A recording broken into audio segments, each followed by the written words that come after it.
वैभव लक्ष्मी व्रत की कथा। वैभव माता लक्ष्मी की कथा शीला और उसके पति से जुड़ी है। शीला और उनका पति ईमानदारी से जीते थे।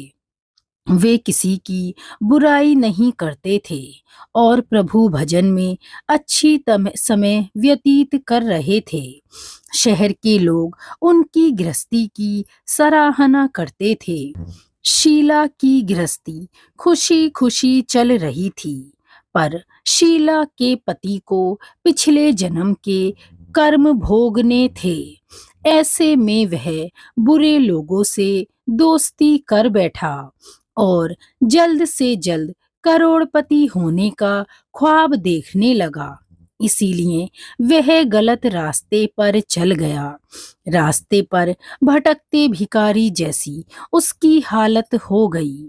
शहर में शराब, जुआ, रेस, चरस, गांजा आदि बुराइयां फैली हुई थीं। उसमें शीला का पति भी फंस गया।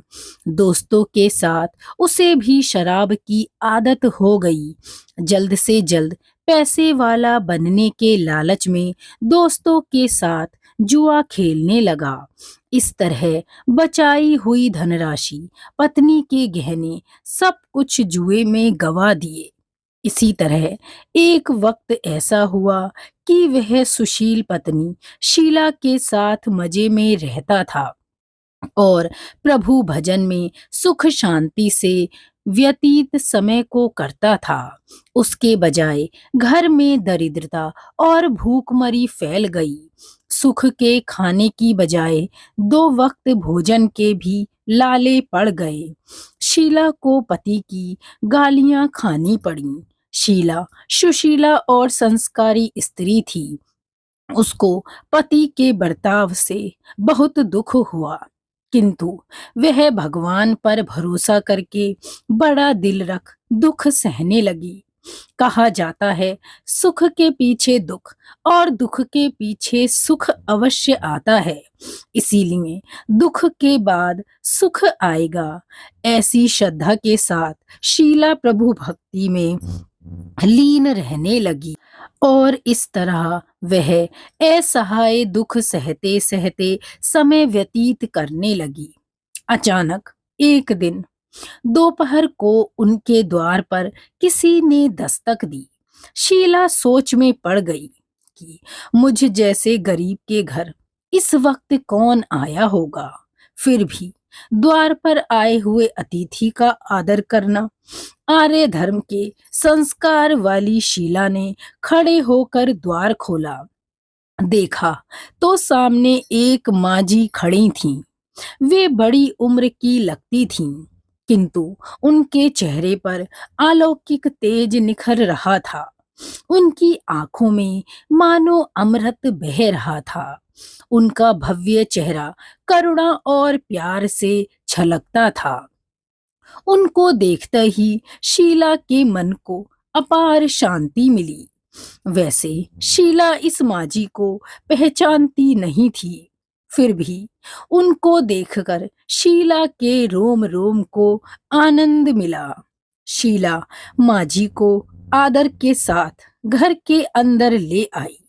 घर में बिठाने को कुछ भी नहीं था, अतः शीला ने सकुचाकर फटी हुई चादर पर उनको बिठाया। माजी ने कहा, क्यों शीला, मुझे पहचाना नहीं? शीला ने सकुचाकर कहा, माँ, आपको देखते ही मुझे बहुत खुशी हो रही है, बहुत शांति महसूस हो रही है।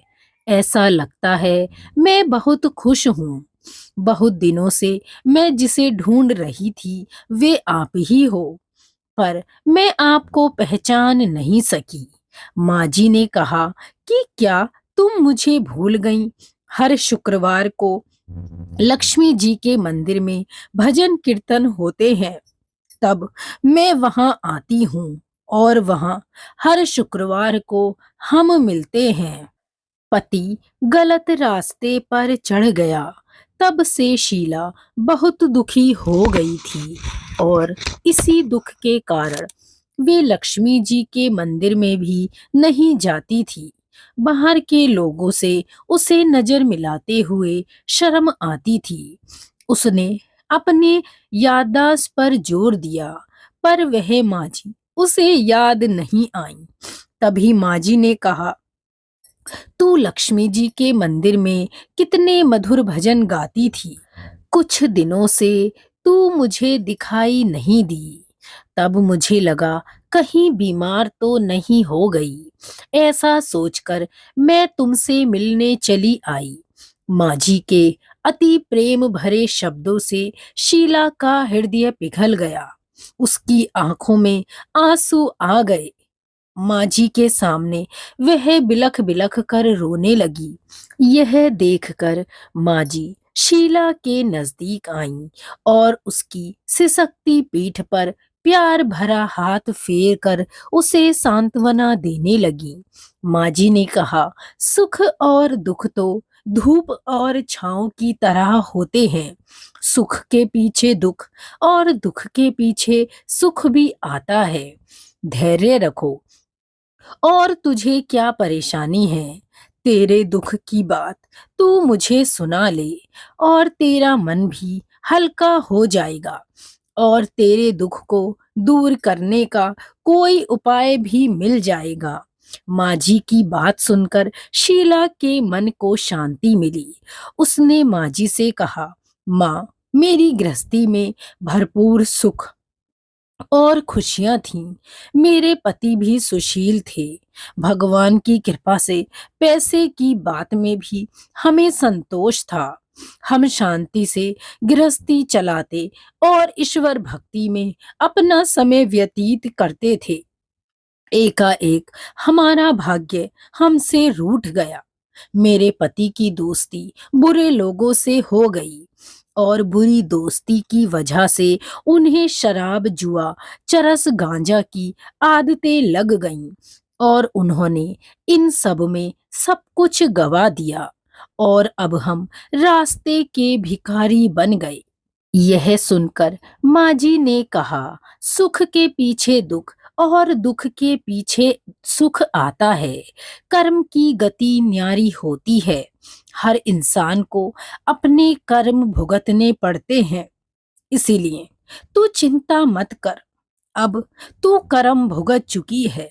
अब तुम्हारे सुख के दिन अवश्य आएंगे। तू तो माँ लक्ष्मी जी की भक्त है और माँ लक्ष्मी जी तो प्रेम और करुणा की अवतार हैं। वे अपने भक्तों पर हमेशा ममता रखती हैं। इसीलिए तू धैर्य रखकर माँ लक्ष्मी जी का व्रत कर। इससे सब कुछ ठीक हो जाएगा। माँ लक्ष्मी जी का व्रत करने की बात सुनकर शीला के चेहरे पर चमक आ गई। उसने पूछा, माँ, लक्ष्मी जी का व्रत कैसे किया जाता है? वह आप मुझे समझाइए। मैं इस व्रत को अवश्य ही करूंगी। माँ जी ने कहा, बेटी, माँ लक्ष्मी जी का व्रत बहुत सरल है। उसे वरदल लक्ष्मी व्रत या वैभव लक्ष्मी व्रत भी कहा जाता है। यह व्रत करने वाले की सभी मनोकामनाएं पूर्ण होती हैं और घर में सुख, संपत्ति और यश आता है। ऐसा कहकर माँ जी ने वैभव लक्ष्मी व्रत की विधि शीला को समझाई। उसके बाद शीला ने पूर्ण श्रद्धा से भक्ति पूर्वक 20 शुक्रवार तक वैभव लक्ष्मी व्रत किया और 21वें शुक्रवार को माँ जी के कहे अनुसार उद्यापन विधि करके 7 स्त्रियों को वैभव लक्ष्मी व्रत की 7 पुस्तकें उपहार में दी।